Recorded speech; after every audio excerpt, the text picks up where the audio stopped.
So, if you ask almost any furry who's been in the fandom since the early 2000s to name a single moment where the public's perception of them was defined, there's one answer that comes up more than any other. It wasn't a news report or a website. It was a television show watched by tens of millions of people every week. On October 30th, 2003, CSI Crime Scene Investigation aired its 5th episode of the 4th season, titled Fur and Loathing. For the furry fandom, nothing would be the same after that. This wasn't just a pop culture mention, it was a full-length primetime episode on the world's most popular TV show that presented a very specific, and for the fandom, a very problematic image of who they were. The episode is now an incredibly large piece of furry history, for better or for worse. So today, I wanted to look into what actually happened in that episode, the immediate fallout, and the surprisingly long-lasting impact it's had on how the world sees the furry community.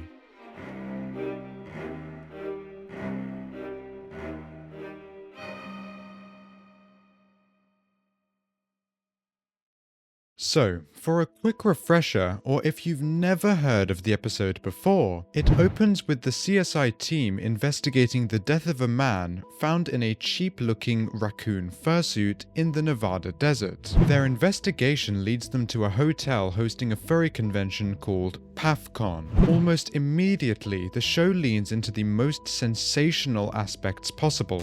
The detectives are told about and fur piles. The convention is portrayed as a wild free-for-all hiding behind a facade of innocent animal costumes. The plot gets increasingly convoluted, involving a mistaken identity where the victim was actually shot by a rancher who thought he was a coyote. It's a classic CSI mystery, but with a subject matter that felt incredibly niche and exposed to a massive audience. Now, here's a part that often gets overlooked. The producers did actually try to get some details right. They consulted with members of the local SoCal's Furs group who brought real fursuits and explained what the community was actually about. They even had some real furries appear as extras in the background. But the crucial detail is that almost all of this accurate information was completely ignored in the final edit. The director later said that the outrageous version was just simply better for television. So the consultants saw their efforts to provide a balanced view get set aside in favor for a storyline that would generate more shock and buzz. You can probably imagine the reaction within the fandom when this episode aired. It was a mix of anger, embarrassment, and genuine fear. Online forums and mailing lists from the time exploded with activity. People were worried that this portrayal would confirm every worst stereotype about them for their friends, families, and co-workers. For a community that was still relatively underground and struggling for acceptance, this felt like a massive setback. The episode didn't feel like a harmless joke. It felt like a character assassination broadcast to 30 million people. Almost overnight, furry became synonymous with deviancy in the eyes of a huge portion of the public,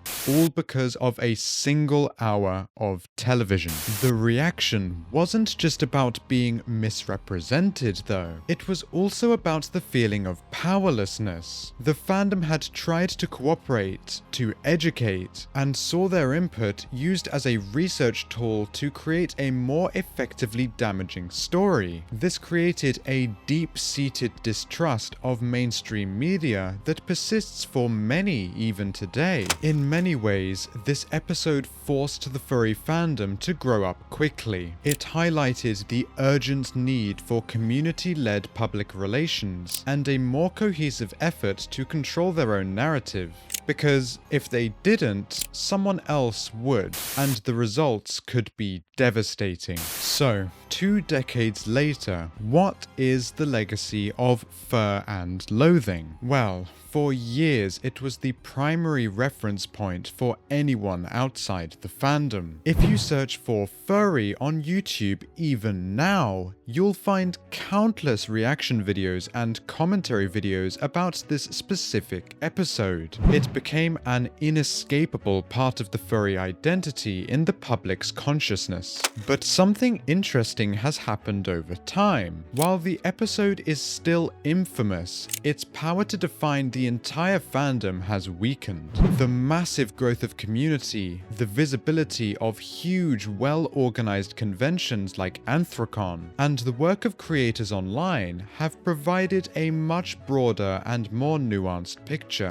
Research into the fandom's own perception of its reputation shows that furries themselves believe it has improved over the years. Studies from Fur Science indicate that convention attendees feel the public's view of them has become more favorable compared to the past. The CSI episode is now seen as a painful but somewhat dated chapter in the fandom's history, a relic of time when they had less control over their own story. The episode's legacy is now a paradox. It's simultaneously the source of a persistent negative stereotype and a catalyst that ultimately pushed the community to become more proactive, more organized, and more determined to define itself on its own terms. In all honesty, when I look back at Fur and Loathing, it appears to be more than just a bad episode of television for furries. It was a cultural trial by fire, so to speak. It forced a scattered niche community to confront how it was perceived by the outside world in the most dramatic way possible.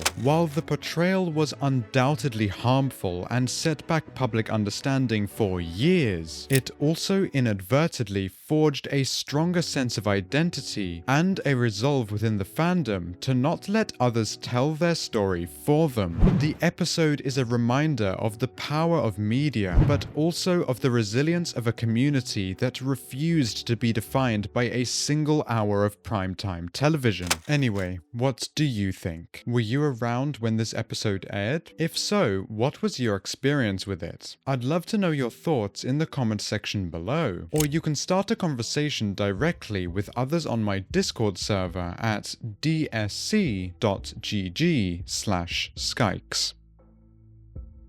And with that, I hope you all have a fantastic day.